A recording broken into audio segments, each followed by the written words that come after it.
নামকরা সরকারি স্কুলে পড়াশোনা করতে এসে পড়ুয়াদের মধ্যে রীতিমতো রণক্ষেত্রের পরিস্থিতি তৈরি হলো। একজন দুজন না, নবম ও একাদশ শ্রেণীর পড়ুয়াদের মধ্যে ব্যাপক হাতাহাতির পরিস্থিতি। ঘটনায় আহত একাধিক শিক্ষার্থী।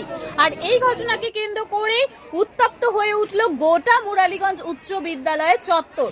গত কয়েকদিন থেকেই নানা অভিযোগ ও ক্ষোভ বিক্ষোভে সরগরম হয়েছিল ফাঁসিদেওয়া মুরালীগঞ্জ হাই স্কুল। আর তার মধ্যেই আজ সকালে ফের পড়ুয়াদের মধ্যে সংঘর্ষের ঘটনায় পরিস্থিতিকে আরো জটিল করে তোলে। অভিভাবকদের বিক্ষোভের পর এবার বড় সিদ্ধান্ত শিক্ষা দপ্তরের। প্রধান শিক্ষক সহ আরো 2 শিক্ষককে অনির্দিষ্টকালের জন্য ছুটিতে পাঠানোর সিদ্ধান্ত নেওয়া হয়েছে। পাশাপাশি আগামী সোমবার পর্যন্ত বন্ধ থাকার নির্দেশ দেওয়া হয়েছে স্কুল। শিলিগুড়ি মহকুমা ফাঁসিদেওয়া ব্লকের মুরালীগঞ্জ উচ্চ বিদ্যালয়ে আজ সকাল থেকেই উত্তেজনামূলক পরিস্থিতি তৈরি হয়। অভিযোগ যে নবম একাদশ শ্রেণীর পড়ুয়াদের মধ্যে প্রথমে বচসা শুরু হয়, আর তারপরে সেই বচসা হাতাহাতিতে রূপ নেয়। একে অপরের সঙ্গে মারপিটে আহত হয় একাধিক শিক্ষার্থী। ঘটনাকে কেন্দ্র করে স্কুল চত্বরে ব্যাপক উত্তেজনা ছড়িয়ে পড়ে আর ক্ষোভে ফেটে পড়ে অভিভাবকদের একাংশ। পরিস্থিতি সামাল দিতে স্কুল কর্তৃপক্ষ, পুলিশ ও প্রশাসনের আধিকারিকরা ঘটনাস্থলে পৌঁছায়। এরপর বিধায়কের উপস্থিতিতে শিক্ষা দপ্তরের আধিকারিক, পুলিশ এবং স্কুলের প্রধান শিক্ষককে নিয়ে জরুরি বৈঠক করা হয়।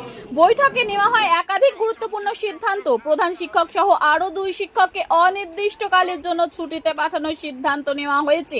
আর এরই সঙ্গে আগামী সোমবার পর্যন্ত বন্ধ রাখার নির্দেশ দেওয়া হয়েছে শিক্ষা দপ্তর স্কুলকে। শুধু প্রশাসনিক পদক্ষেপই নয়, গোটা ঘটনায় পৃথক তদন্ত হবে বলে জানা গিয়েছে। পুলিশ ঘটনা তদন্ত করবে এবং পাশাপাশি ডিআই এর তরফেও তদন্ত করা হবে। এদিকে গোটা বিষয় নিয়ে শিক্ষামন্ত্রীর কাছে চিঠি দেওয়া হবে বলেও জানাচ্ছে বিধায়ক। এখন বড় প্রশ্ন হলো, স্কুলের ভেতর পড়ুয়াদের মধ্যে এই সংঘর্ষের সূত্রপাত কোথায়? আগে থেকেই কি ছিল কোনো রকম বিরোধ? আর স্কুল কর্তৃপক্ষের ভূমিকা নিয়ে উঠছে প্রশ্ন। তদন্তই তার উত্তর মিলবে কিনা তাও নিশ্চিত না।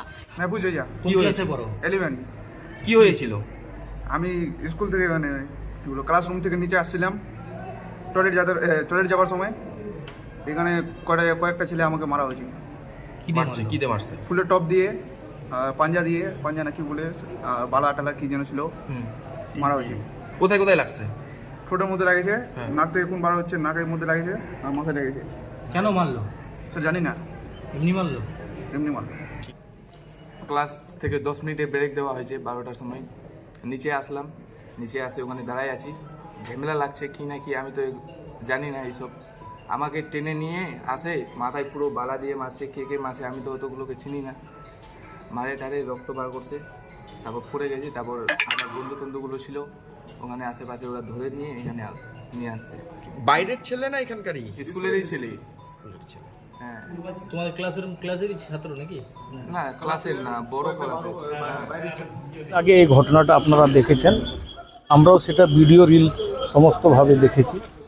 তো বাস্তব ঘটনা কতটা সত্য অসত্য সম্পূর্ণভাবে কিন্তু প্রশাসন সেটা তদন্ত করবে।